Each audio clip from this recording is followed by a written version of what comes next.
Какой там кризис? Просто истекает срок годности заговора на приворот. И тогда мужчина говорит: нам надо расстаться. Я не совсем тот, кто тебе нужен. Женщина спрашивает: а кто мне нужен? Да простит ее Бог или сгореть ей в аду. Как сказал мне один клиент из Караганды: а что ей еще нужно? Я же с ней сплю каждый день. Понимаешь, мне нужен человек, который бы в старости подал мне стакан виски. Может, стакан воды? Ты не подходишь. Hello, друзья! Я снова отхожу от контент-плана, потому что мне на глаза попался ролик одного женского тренера, и я просто не мог пройти мимо. Потому что этот тренер придумал новую денежную единицу. Звездокоин! Твоя вагина — это крипта, это писткоин, крипта и писткоин. Да уж. Меня зовут Александр Корченко, я занимаюсь кризисами в отношениях и бизнесе. Подпишись на канал и давай посмотрим, зачем сегодня нужны отношения между мужчиной и женщиной. Ставь лайк авансом и let's go! Не секрет, что еще 50-100 лет назад люди вступали в близкие отношения, потому что вместе было легче выжить. Люди добывали пищу с земли, и каждый ребенок был помощником в хозяйстве и приносил доход. В борьбе с жизненными трудностями, которые были часто на грани жизни и смерти, люди держались друг за друга, проходили испытания, их отношения крепли со временем. У всех есть примеры бабушек и дедушек, которые прожили вместе до самой смерти, 50-70 лет. И даже многие наши родители до сих пор живут вместе и не думают расходиться. Но в последнее время все поменялось. Нам больше не надо выживать в борьбе за хлеб насущный. Но мы по-прежнему пытаемся объединиться в пары. Почему пытаемся? Потому что статистика разводов кошмарная. 70-80% пар расходятся в течение 3, 5, 15 лет. Люди разбегаются, сходятся с кем-то другим, снова разбегаются. Часто несут груз обид и разочарований. Этот груз с каждым расставанием увеличивается. И сейчас, когда я смотрю со стороны на весь этот движ, невольно задаешь себе вопрос: а зачем вообще нужны отношения? Ну, начнем с наших любимых женщин. Вот говорят, после 3 лет брака наступает кризис семейных отношений.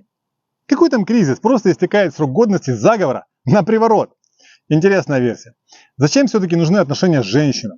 Если послушать этого чудака на букву М, то он активно учит женщин заниматься бытовой проституцией. Дескать, женщина обладает неимоверной ценностью, которой наделила ее природа под названием вагина. И это вообще самое ценное, что есть на планете Земля. Да простит меня мать Земля за повторение этого бреда. Но у чудака под 100 кило подписчиков, и комменты женщин под видео заставляют призадуматься.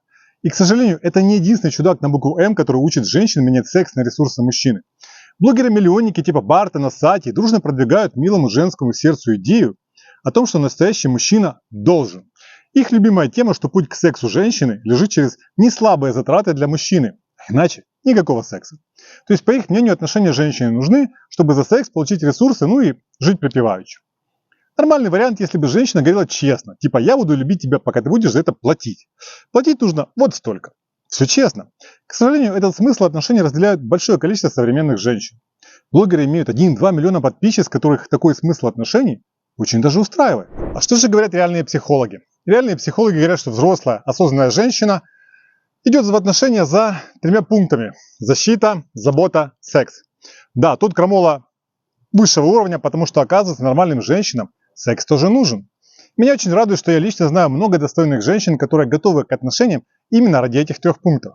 Но даже такие женщины в большинстве проходят тяжелые истории разводов и расставаний. Хотя, казалось бы, для мужчин это же вообще не проблема. Защищать, заботиться и заниматься сексом. Но в реальности проблема огромная. Дело в том, что нам, мужчинам, никто не объяснял раньше, что защиту, заботу и секс мужчины и женщины понимают и воспринимают по-разному. И когда мужчина готов за свою женщину всех порвать, заботиться о ней как может и готов с ней сексом заниматься 2 раза в день, вдруг оказывается, что женщине это все нужно как-то по-другому. И она не ощущает ни защиты, ни заботы, ну и секс как-то вообще не тот. И тогда мужчина говорит: нам надо расстаться. Я не совсем тот, кто тебе нужен. Женщина спрашивает: а кто мне нужен?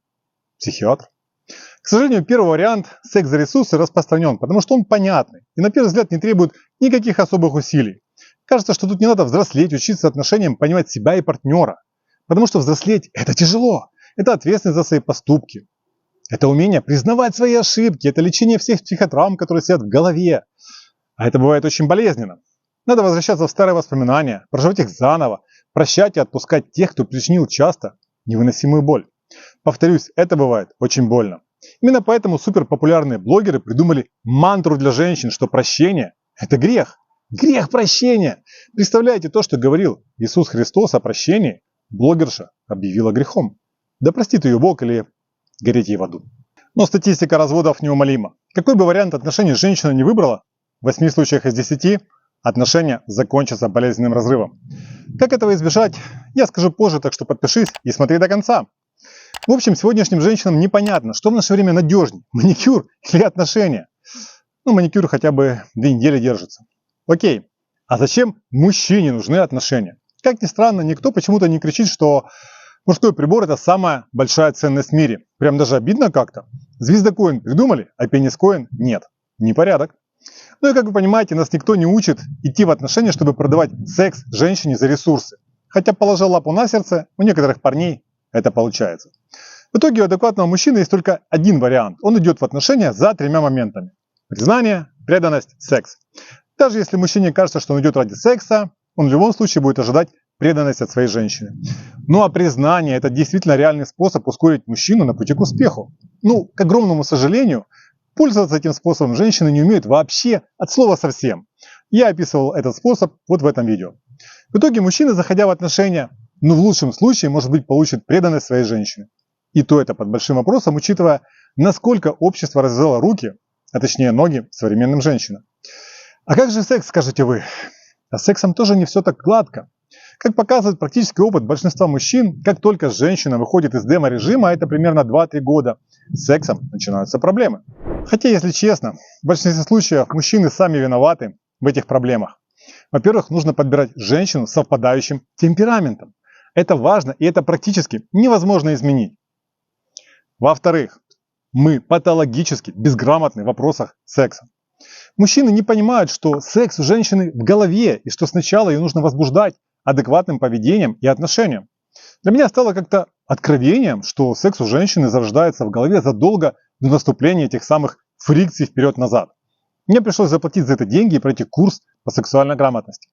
Обычно мужчины забивают на этот вопрос и никак не поддерживают сексуальный интерес своей женщины.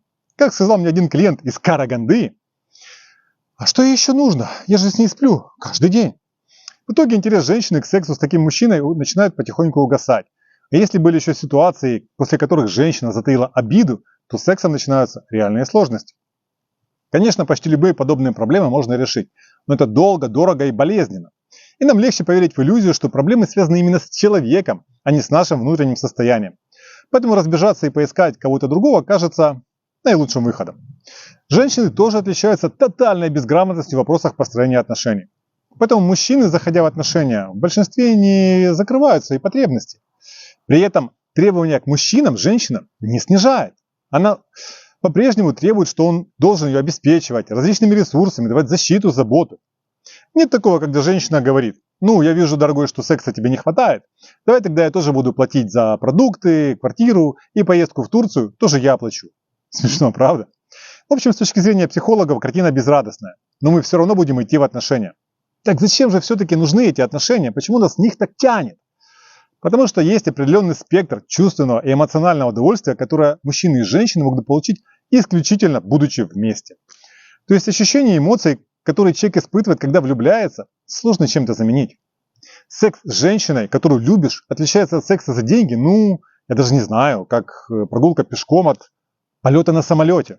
Те, кто хоть один раз попробовал наркотик под названием «химия любви», испытал кайф от него, конечно же, захотят еще раз это попробовать. Но надо понимать, что этот период длится недолго, и в какой-то момент станет вопрос: а как продлить период, когда все хорошо и классно в отношениях? К сожалению, продлить, как в сауне, доплатив за пару часиков, не получится.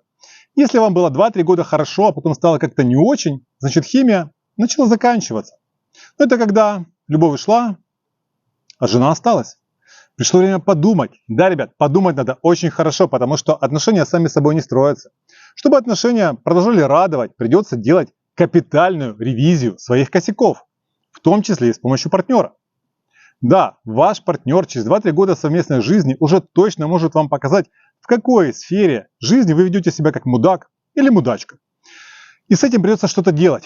История, что как-то там поможет природа, или оно само собой разрулится, или стерпится, слюбится, сегодня не работает. Это работало 30 лет назад. Сейчас придется обоим партнерам реально учиться строить отношения. Причем самая плохая идея – это учиться у раскрученных блогеров типа Бартона, Сати или, не дай боже, Богинской. С ними вы гарантированно останетесь в глубоком одиночестве. Почему? Ведь их так любят женщины. Потому что они учат снимать с себя ответственность за отношения и перекладывать ее на мужчину. А это очень плохая идея. За отношения отвечает женщина. Точка. Это даже не обсуждается. Мужчина отвечает за внешний контур.